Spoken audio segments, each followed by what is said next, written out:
Hoy quiero hablar de una de las anécdotas más famosas y más problemáticas de la historia cristiana popular, la idea de que San Nicolás de Myra, el obispo en quien se inspira la figura de Santa Claus, Papá Noel o el viejo Pascuero, golpeó a Arrio durante el concilio de Nicea. La escena se ha vuelto meme, chiste de internet, e incluso aparece en iconos ortodoxos, Nicolás abofeteando al gran hereje arriano delante del emperador Constantino. Pero la pregunta es seria. ¿Realmente pasó esto? ¿Es un hecho histórico o es una leyenda creada siglos después?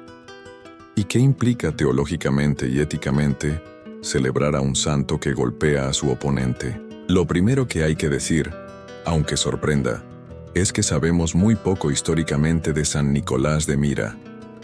No tenemos una biografía contemporánea suya, ni relatos cercanos a su época, ni al suceso en cuestión, que supuestamente ocurrió en el concilio de Nicea. Lo que tenemos son textos muy tardíos, ya cargados de elementos legendarios.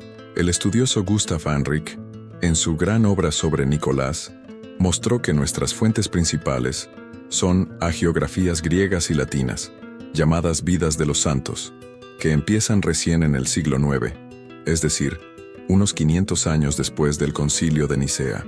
Esta literatura se parece más a un cuento popular que a crónicas históricas.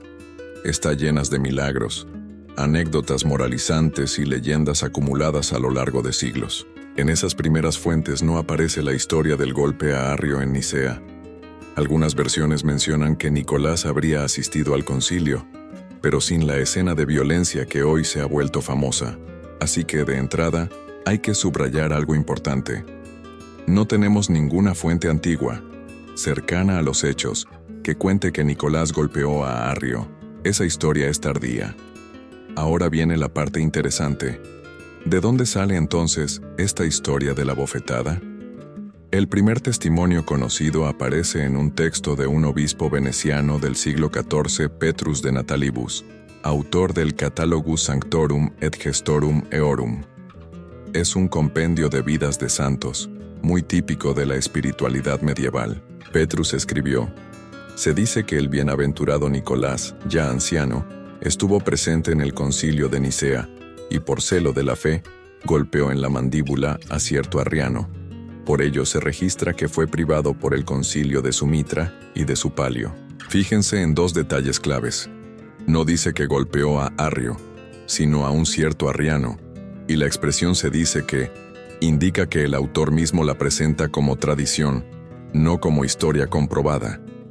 Es muy probable que esta historia haya surgido en un contexto medieval donde se buscaba justificar de algún modo la dureza y a veces la violencia contra los herejes. Un santo respetado, movido por el celo de la fe, actuando físicamente contra un hereje, podía servir como modelo simbólico para respaldar sanciones, castigos e incluso persecuciones dentro de la mentalidad de la época. En la Edad Media, la unión entre fe, poder político y orden social hacía que la herejía se viera no solo como un error doctrinal, sino como una amenaza al orden cristiano de la sociedad.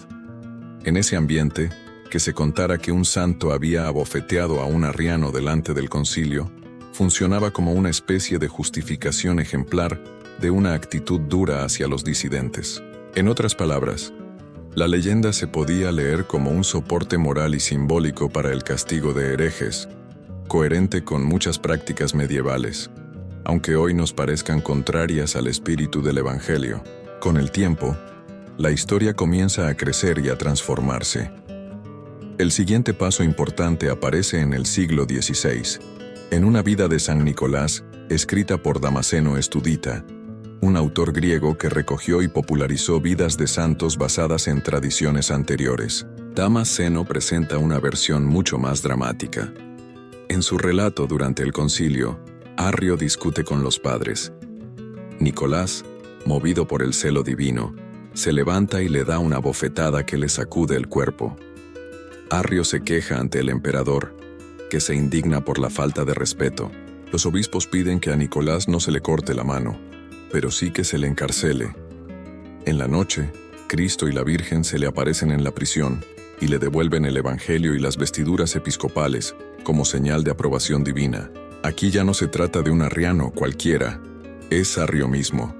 Y la escena da un paso más: la bofetada es aprobada desde el cielo, porque Cristo y María restauran a Nicolás en su dignidad episcopal. Heinrich observa que esta versión coincide en su estructura con lo que más tarde será el tema estándar en los manuales de iconografía, como el famoso Manual del Monte Athos de Dionisios de Fourna, del siglo XVIII. Este libro de pintura indica cómo representar la escena: el concilio de Nicea, Arrio de pie, Nicolás con el brazo extendido para abofetearlo, y en otra escena, Nicolás en prisión recibiendo el Evangelio de Cristo y el Homoforion de la Virgen.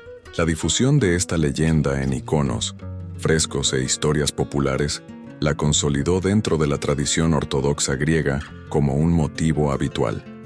Un ejemplo es el fresco del monasterio de Soumela, donde se ve claramente a San Nicolás abofeteando a Arrio en el concilio.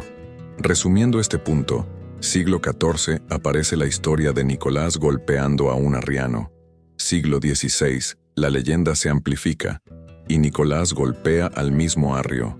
Cristo y la Virgen lo respaldan en un relato hagiográfico, y siglos posteriores, el motivo se fija en la iconografía y en la tradición popular como si fuera un hecho histórico. Pero todo esto es tardío. No hay rastro de la historia en fuentes del siglo IV, V o VI. La base histórica es nula. Los estudiosos modernos coinciden en que la historia del golpe de San Nicolás a Arrio carece de fundamento histórico. Roger Pierce, que analizó las fuentes en detalle, concluye que no hay evidencia antigua de que Nicolás haya golpeado a Arrio en el concilio. La primera mención aparece recién a finales de la Edad Media, en el siglo XIV, y ni siquiera nombra a Arrio, sino a un arriano. La transformación de la historia hacia Arrio mismo se produce entre los siglos XV y XVI, en contextos hagiográficos y devocionales, no históricos. Heinrich, ya a principios del siglo XX, había mostrado que el núcleo de la leyenda solo se remonta, como mucho, al siglo XIV, y que no se encuentra en las fuentes más antiguas sobre Nicolás. Incluso sitios devocionales favorables a San Nicolás reconocen que la escena de la bofetada es legendaria y se basa en historias tardías, no en documentos contemporáneos del concilio. Por tanto, desde un punto de vista histórico, no podemos afirmar que San Nicolás haya golpeado realmente a Arrio. La escena pertenece al terreno de la leyenda hagiográfica, no de la historia verificada. Todo indica que la historia es un producto de la espiritualidad y la mentalidad de la Edad Media y de la tradición posterior. Aun si aceptáramos que la historia es pura leyenda, hay una pregunta que no podemos evitar. ¿Qué hacemos hoy con esta anécdota? ¿La celebramos como si fuera graciosa y épica? ¿O la miramos críticamente a la luz del Evangelio, la imagen de un santo que, en nombre de la verdad, golpea a su adversario teológico? Quizá pueda parecer graciosa, sobre todo cuando se mezcla con la figura moderna de Santa Claus. Hay memes, camisetas, iconos estilizados, chistes. Pero si lo pensamos en serio, el mensaje de fondo es problemático. El Evangelio de Cristo nos llama a amar a nuestros enemigos, a bendecir a quienes nos persiguen, a corregir con mansedumbre, no con violencia física. Jesús mismo, cuando es abofeteado durante su juicio, no responde con otro golpe, sino con una palabra que apela a la justicia. Si he hablado mal, declara lo que está mal. Pero si he hablado bien, ¿por qué me pegas? Juan 18, verso 23. La tradición cristiana auténtica puede reconocer que la defensa de la fe es importante, que la herejía es algo serio, pero nunca puede convertir la violencia en un ideal o en un modelo a seguir. Y menos todavía, presentarlo como algo divertido o ejemplar. Si, como hemos visto, esta leyenda probablemente surgió en un contexto medieval para reforzar una actitud dura y hasta violenta contra los herejes, entonces hoy debemos leerla al revés, como un ejemplo de cómo la fe puede deformarse al alejarnos de las Escrituras y ser guiados por nuestras pasiones y orgullo. Por eso, aunque la anécdota pueda parecer chistosa, deberíamos tomar distancia de ella, no solo porque es históricamente dudosa, sino porque es contraria al espíritu de Cristo. No necesitamos un santo violento para defender la verdad. Necesitamos testigos que unan la firmeza doctrinal con la caridad, la paciencia y el respeto por la dignidad de toda persona, incluso la que está en error. Conclusiones. Históricamente, no hay pruebas de que San Nicolás haya golpeado a Arrio en el Concilio de Nicea. La historia no aparece en fuentes cercanas a los hechos, sino en hagiografías medievales y posteriores. La leyenda nace tarde, probablemente en la Edad Media, primero como un episodio de Nicolás golpeando a un cierto arriano, y solo más tarde evoluciona a Arrio mismo, con añadidos milagrosos y apoyo celestial. Es muy posible que esta leyenda haya servido como soporte simbólico para justificar actitudes duras y punitivas contra herejes, en un contexto histórico donde la herejía se castigaba incluso con la violencia. Teológicamente y éticamente, la escena es problemática. Un santo que golpea a su adversario doctrinal va en contra del ejemplo de Cristo y de la enseñanza del Evangelio sobre el amor al enemigo y la corrección fraterna sin violencia.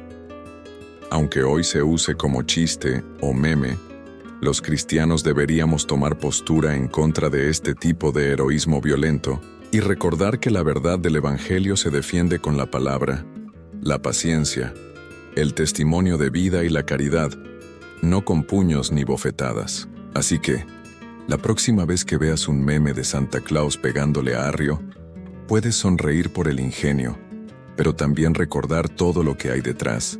Una leyenda tardía, un contexto medieval de castigo a los herejes y una oportunidad, hoy, para volver al Evangelio y decir, no necesitamos santos que golpeen a nadie, necesitamos santos que amen la verdad y amen también, incluso, a quienes se equivocan y que con misericordia y verdad corrijan el pecado.